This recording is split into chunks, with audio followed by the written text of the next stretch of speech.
There you go. So hi Michael, great to Hi, have you Ricardo. here. Well, I'm one of your readers, so I'm especially happy to be able to interview you. If so, you launched, just to give our listeners a bit of background. You launched your first book last year, right? Yeah, on April 4th of last year. Fantastic, and you've launched a second one also in 2014. So And really that hitting was, the yeah, oh, sorry. really hitting the ground running. And you self-published both books, right? So what made you decide to like self-publish in the first place? Well, you know, uh, I have to say probably the primer to this was Hugh Howey. Okay. Um, I read about him in a Wall Street Journal article, probably I think that was in 2013, early 2013, I believe, and about his series Wool. I'd never read it and thought, well, that sounds kind of interesting. It's right up my alley, and so I read it, just loved it, and just read what Hugh Howey had done. So that was kind of always in the back of my mind. But I'll be honest, I had no real intention or really even thoughts, I think, other than maybe probably subconsciously about writing a book and other than some nonfiction. But Mhm. then I read an article about solar flares, and I've always had an interest in science and thought, after reading a little bit more about what could happen if we had a real bad solar storm, I thought, wow, this is kind of interesting. So I just started doing research on it to find out, have we ever had something like this happen that's really bad, and found out that we did in 1859. And I read about it and what that could mean if we had the same thing occur today. And I thought, man, this would make a great book. I'm sure it must be on Amazon. So I looked for it and it wasn't there. And so I just it started rumbling. I thought, well, if I had a book to read, or if I wrote this book, this is probably the way I would approach it. I can see a couple characters. And I just started writing this down. Honestly, I just did this a little bit at a time, and at the end of a year, so it was December of 2013, I had a whole book. And Wow. I approached my wife, and one day in January, I handed it to her and said, "Here, read this." She said, "What is this?" I said, "Well, it's a book I wrote." And she said, "How is it that my husband that I've been married to all this time, I didn't know that you actually sat down and wrote a book?"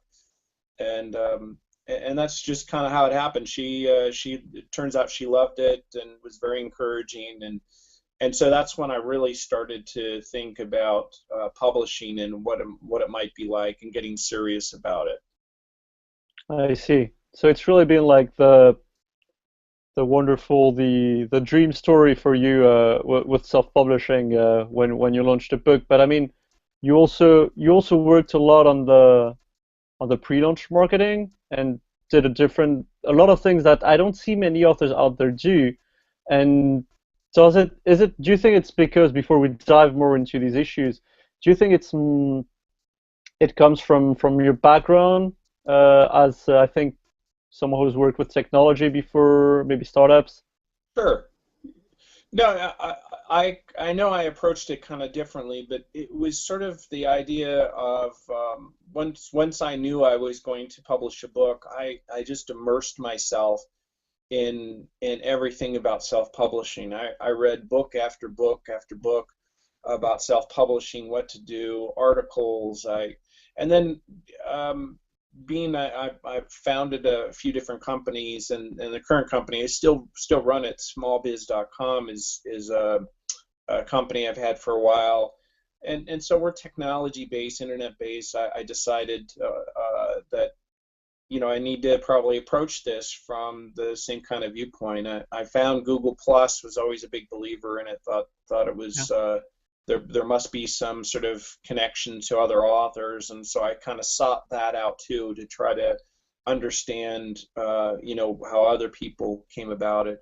And then it just, you know I think with writing, and perhaps this is the same or similar with most authors. You get an idea in your brain and kind of cooks, and you think, this is this. Here's how it could really be cool. This would be fun, Yeah. and that's kind of the way I approached it with my first book, and really from the publishing side of it is I thought, um, I know I'm going to approach this as a publisher. I have to be a publisher myself.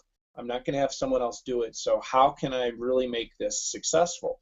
So I really just kind of I started, not only knowing what the conventional or what was the current way of doing it, but then I tried to come up with some real creative ideas. I found in when it comes to starting up a business, you just really want to do things different, even in a Yeah. market that is very competitive, so that you stand out. So with my book, I mean, it just sort of evolved that way, if you will. Um, the book, I had a character in there that was a scientist, and uh, I thought, this would be cool that's the Carrington Reed character. Yeah. I thought it'd be really cool if you had this organization, and so my business is forming organizations, and so I thought, well, I'll create a persona of him online. So set up a Google Plus profile and a Twitter account, and then I set up his website. So the CME Research Institute was born, and I thought, well, if I was going to approach it from this character standpoint, here's what I would do, because I'm trying to get the word out, to let people know this is a problem, and so it just it kind of evolved. And then, the beautiful thing about ebooks is the connectivity, electronically. So you Exactly. have, hyperlinks embedded directly in there. So, I had a little thing called the Solar Apocalypse Survival Guide. It was kind of an offshoot of all my research.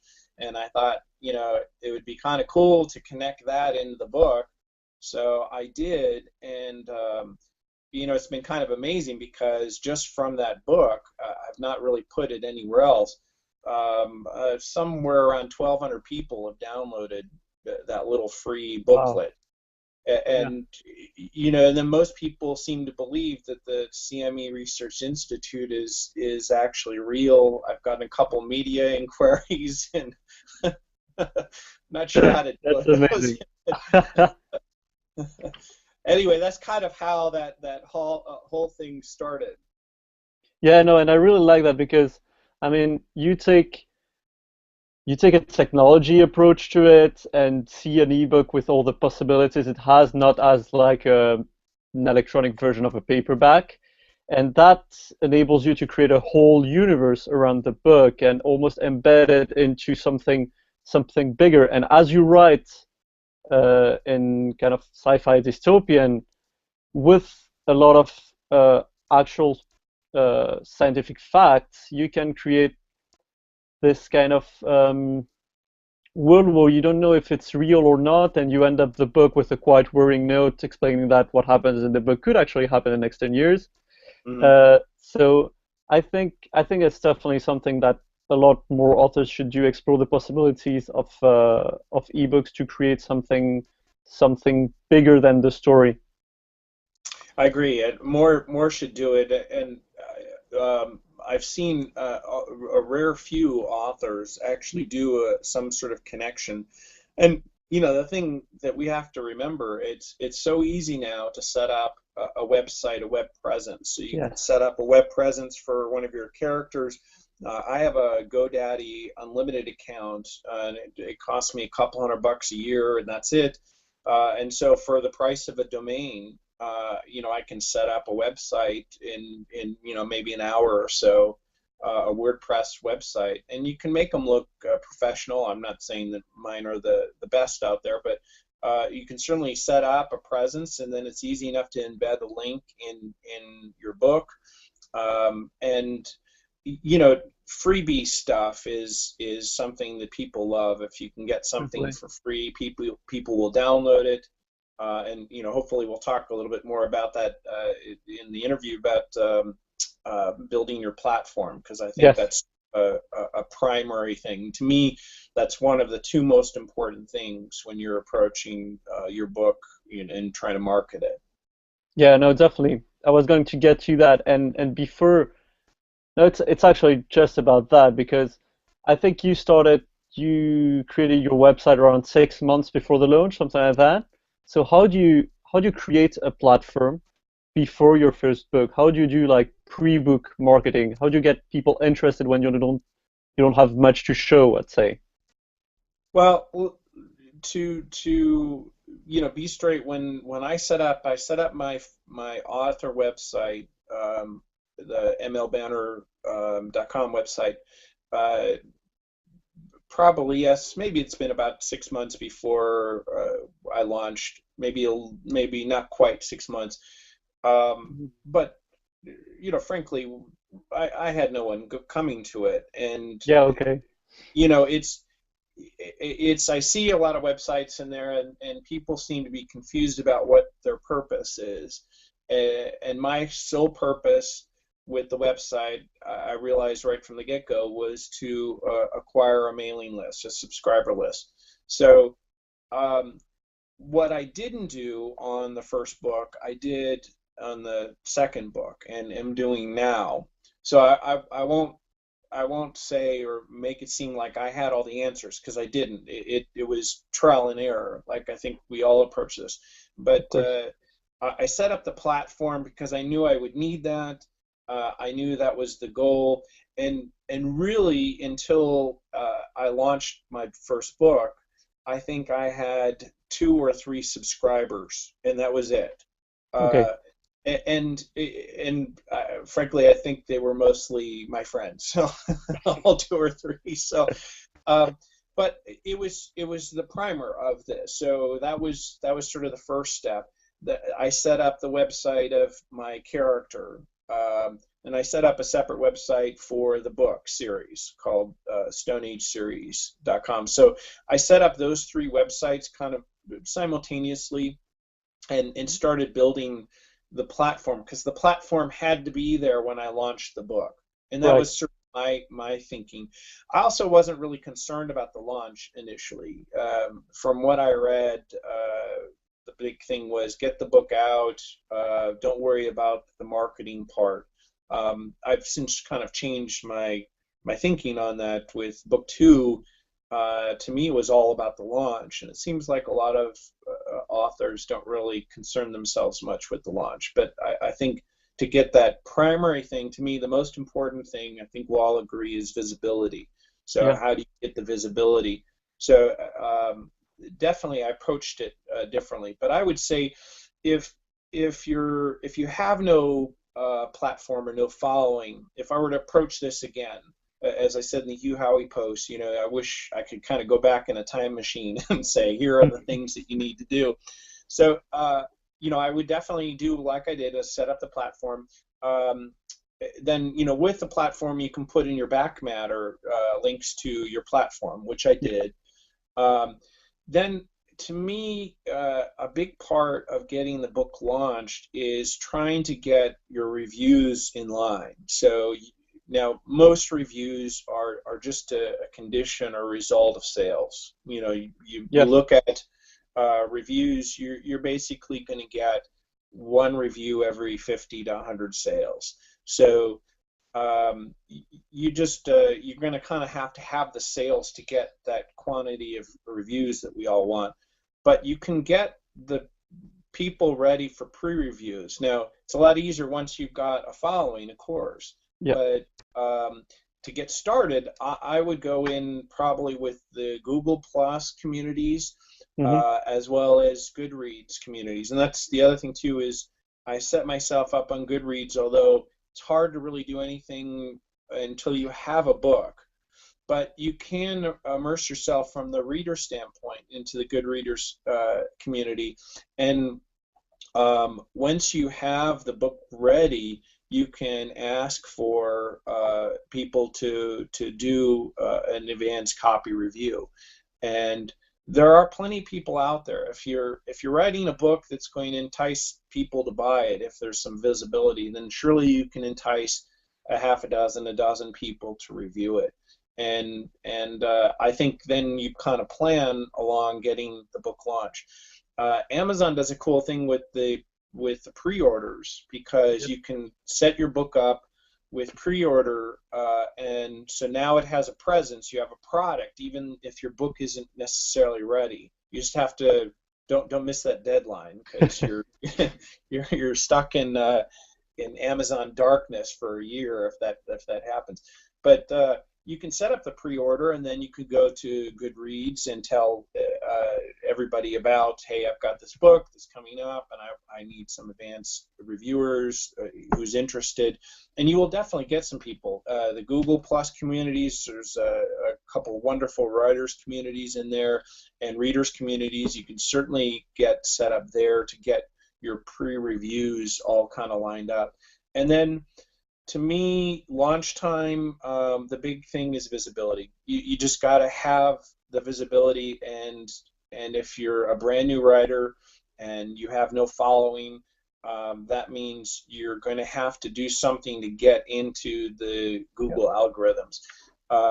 To me, I think you got to probably launch at 99 cents, and get it out there, even though you're making just the 35%. But it doesn't matter. Your goal here is to get people to buy the book and to start getting some visibility. And so that means getting the hot new release list. So you need to get onto hot new releases.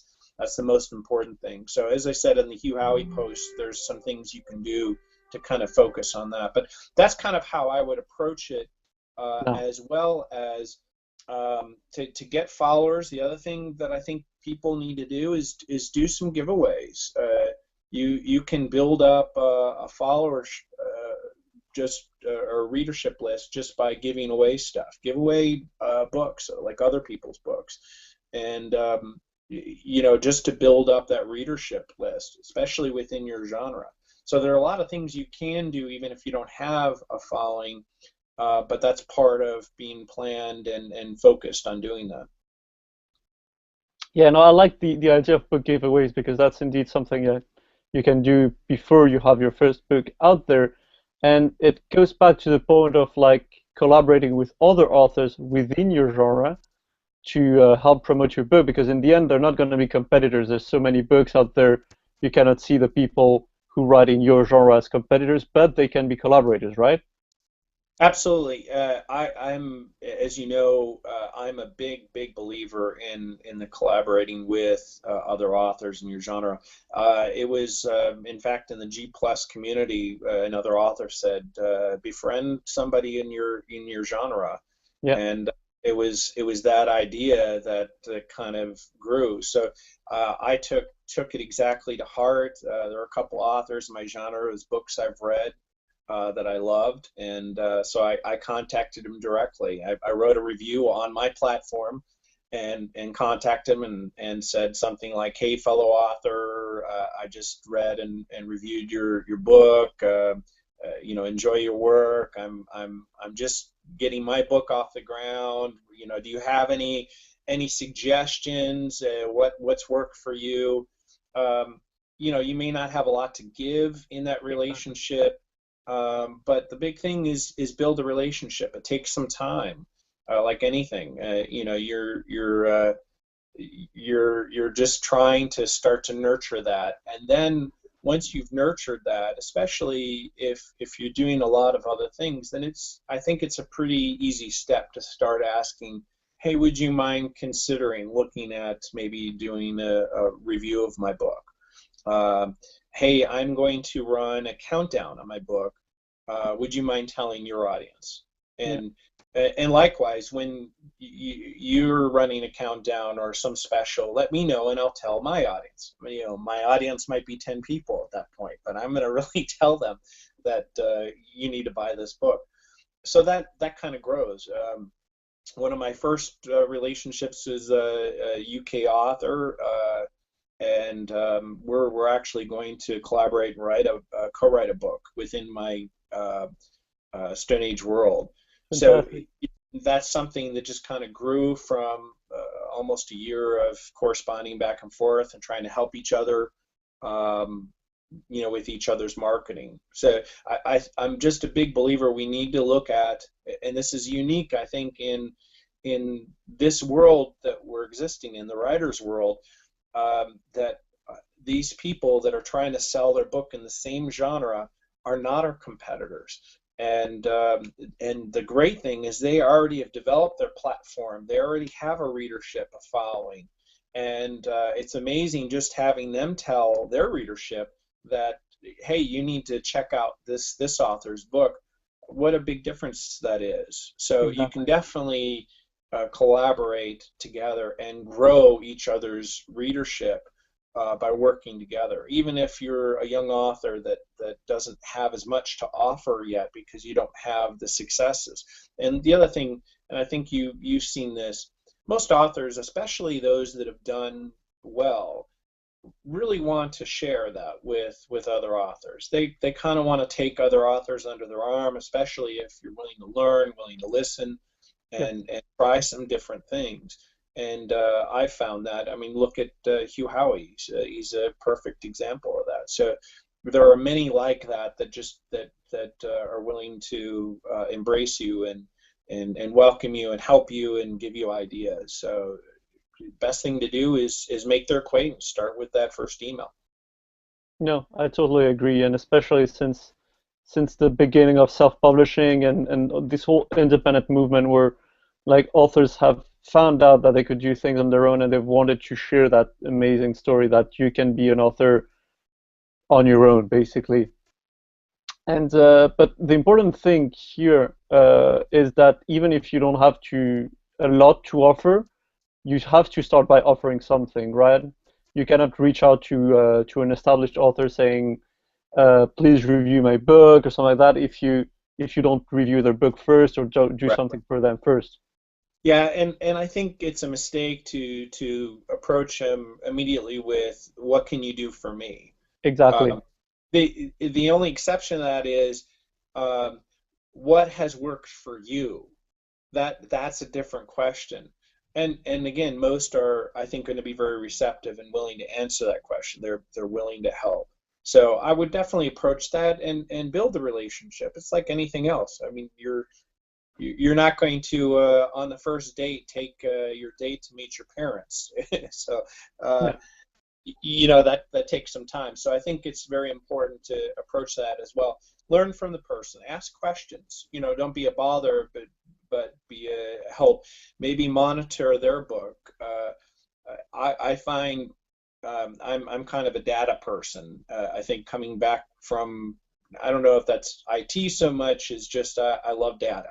So for me, I've got spreadsheets with my book and my bestseller rating and the number of sales, and then I've tracked many other books. So those that are in my genre, I would kind of line them up and see where they are and get an idea of what's going on and how much their sales kind of fluctuate or their Mhm. bestseller rank fluctuates. So, when I see one of them pop up and all of a sudden hit number one, um, I'll send an email. Hey, congratulations! I just saw you hit number one. That's awesome. Do you use a promo newsletter? Did just the great magic algorithms of Amazon? What happened? And it's funny, they'll respond back, so it's just kind of amazing. Yeah, no, that's a great idea. Hadn't thought about that. Well, it was uh, Hugh Howey. He was one of those, for instance, that I was tracking, and when my book actually hit number one, actually before it hit number one, when it went past Hugh's book, Yeah. I was, I mean, you can't help but feel a little pride and smile from ear to ear, and then it hit number one, and so I reached out to Hugh at that point and just said, "Hey, fellow number one best-selling author, uh, here's what happened. I just wanted to say hi and just to let him know that he was a wonderful influence for me, Yeah. and probably one of the reasons why I was able to publish. And I was rather surprised he responded back the next day and thanked me for the praise, and we kind of corresponded a little bit after that. And the post on his site was just part of that. No, that's fantastic, I think. And I think it's great for him to like see that his advice has helped other authors succeed, especially at a time when there's been a lot of talk going on lately about indies quitting or an end of a gold rush or something like that. So you appearing on Hugh Howey's website as the new unknown author who, with his first book, achieved like #1 on Amazon's bestseller list for your category. I think it's another wonderful story for all indie authors out there. I'd have a more specific questions Mhm. now on exclusivity. You went Mhm. with KDP Select, right? Is there a Yes. reason to that? Well, part of it was simplicity. There's no doubt. Um, I was still doing this as a really very part-time activity, and I didn't really have the time and probably just the energy to go explore all the other platforms. Um, it was also a business decision. Amazon was, had what, 2/3 or so of the market. I know that numbers fluctuate, but I looked at, well, that was certainly a good example to see how it would work. Excuse me. The other thing is I looked at really those that were bestsellers and kind of hung around for a bit, and Hmm. it was quite a few of them in the genre were on Select. So I thought that, excuse me, a fly in here is. No problem. uh, so I thought that uh, there must be something to it, and I figured it was 90 days, so what's the worst that could happen? True. Um, the other part was the countdown was just, I thought, a very cool tool. So I saw some of the other books that were out there that were getting some great marketing by Amazon by being on Countdown. And the little countdown clock is such a wonderful psychological I know. tool as people, especially that last day, the last few minutes, you're just going to go ahead and buy. Oh, what the heck, I'll buy. So they really appeal to that impulse decision. And so those are the main reasons why I did it. I didn't, yeah, I've heard all of the arguments against, and especially later on about some of the other platforms, Hmm. and sort of loosely researched them afterwards, especially when my book was coming out of Countdown. Yeah. I mean, out of the 90-day period of Select. But I decided to re-up it, and the reason again was at that time for the countdown. I thought there was enough visibility in that because when you do the countdown, um, Amazon exposes you to another market, another portion of their readership market that you don't get otherwise. So that you can't get even just marking your book down to 99 cents. So, or a buck 99 or whatever it is. But with the countdown, you can get some visibility, and it does not only bump up your book for that point, even after the countdown expires, it continues. And so that's one of the things that's kind of amazing is it propels the book into the next level, uh, and keeps it there for a bit, because it's attained visibility. Again, once you have that visibility, once you can push your book into some place where it's visible on Amazon, then there are other points of visibility that will connect to. Yeah. And that was sort of the idea. I also spoke to a couple other authors that were pretty much exclusive to Select, and they had a lot of good experiences and some data to back up their idea of staying on Select. So it wasn't wasn't initially planned. I was going to just kind of remain exclusive, and I certainly plan on um, opening my writing out to different markets and different platforms. But at this time, while I'm building my audience, I thought it was kind of an important thing, just because there are so many points of visibility right now. So from just the business standpoint, it seems to have made sense. And then launching the second book, I just it was a natural to keep that one in select, and keep my first book in there as well.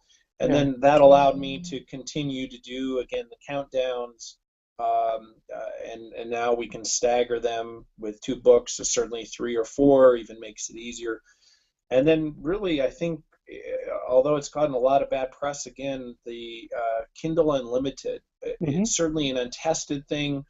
It's another one of those tools that's evolving, and there are certainly things that aggravate me about KU. But I have to say, KU and their borrows have propped up my books and maintained a visibility through the bestseller ranking that I wouldn't have had if I was on other platforms.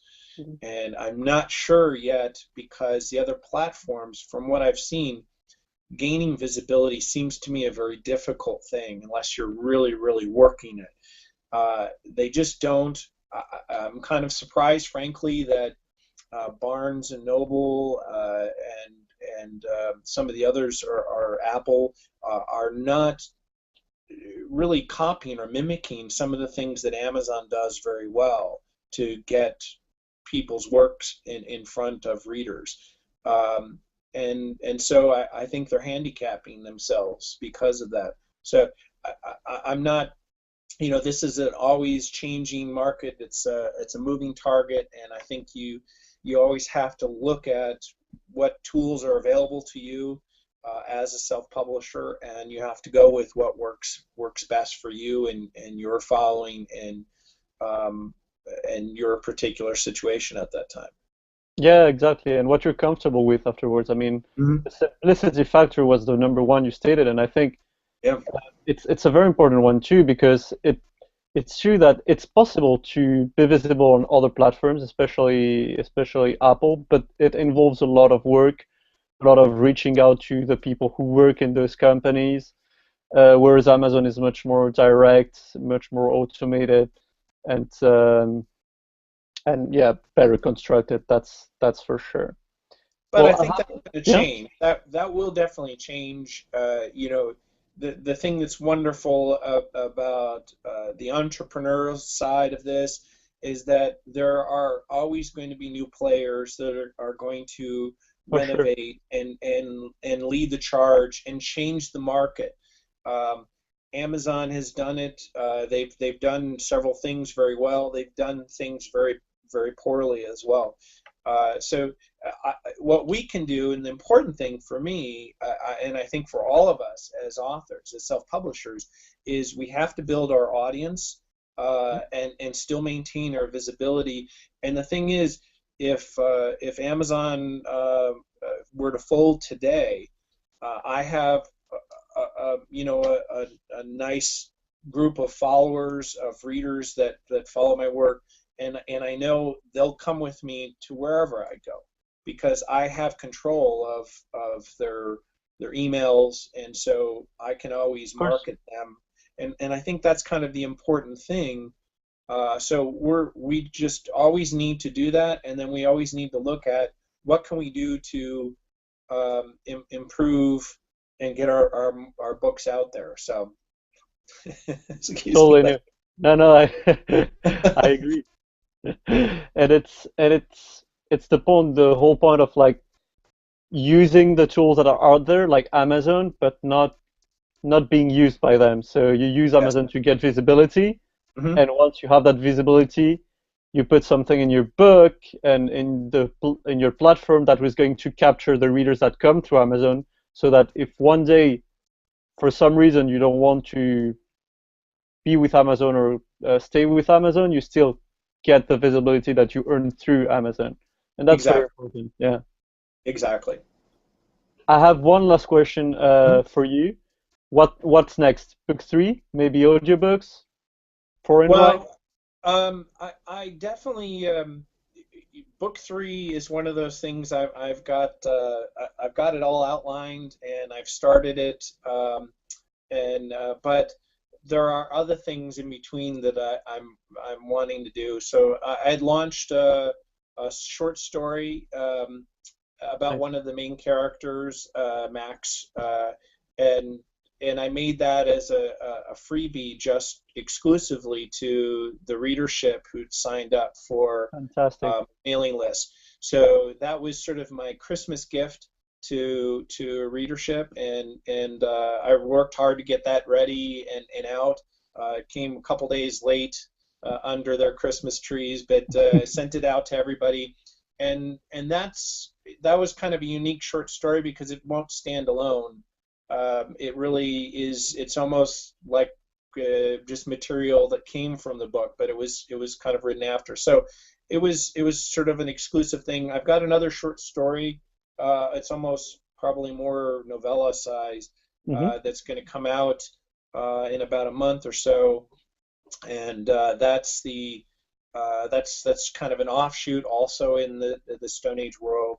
I have two other short stories that are work in progress as well that are also set in that Stone Age world. So I'm not sure if I'll get those launched or not, but so the idea is to kind of go in between the storyline and to continue with interest in the storyline, because I think I'd like to try to still build up readership Yeah. within my world. Um, and then, as I said, I've got another book that I'm going to co-author with another author who's set in the UK, and I'm going to take my storyline, the Stone Age world, but set part of it in the UK. Oh, So nice. kind of a different, again, also appealing to readership, since about 5 to 8% of my readers are from the UK. So that's sort of an appeal to them and to that readership, and it's a market I think that continues to grow. So, I mean, there's definitely sort of a business end of it on that focus. Then probably the final book in the series, and that might even be two parts, just because it's sort of getting big. So, I know. uh, and then unfortunately, I already have another series all planned. I've got it outlined, and I really want to get that out too. So for me, it's just time of sitting down and getting the books out. And I think, yeah, and I think that's in the end, that's what the readers really want to see the next book. Do you Well, and think, yeah? I was just going to say, I think it's an important point, and maybe enough isn't made about it, but really paying attention to your readership and giving them some of the things they want.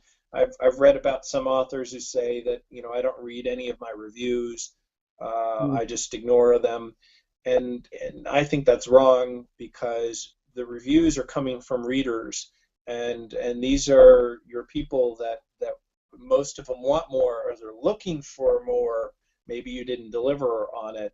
And other than the obvious things such as grammatical or typos or that kind of stuff, you can learn a lot from your readers. So book two changed a bit because of some of the comments I received from readers. So the focus, how I would approach certain things, was a little different because of some of the feedback, good and bad. But honestly, I learned probably the most from the constructive criticism. Um, so I think it's very important to approach that, have that focus when you're writing, towards your readership and what they want to see. If your genre, like mine, is post-apocalyptic or dystopian, then there's a certain focus that a lot of that readership wants to have, and totally. you have to kind of give them some of that meat, and if you don't, then you're going to lose them.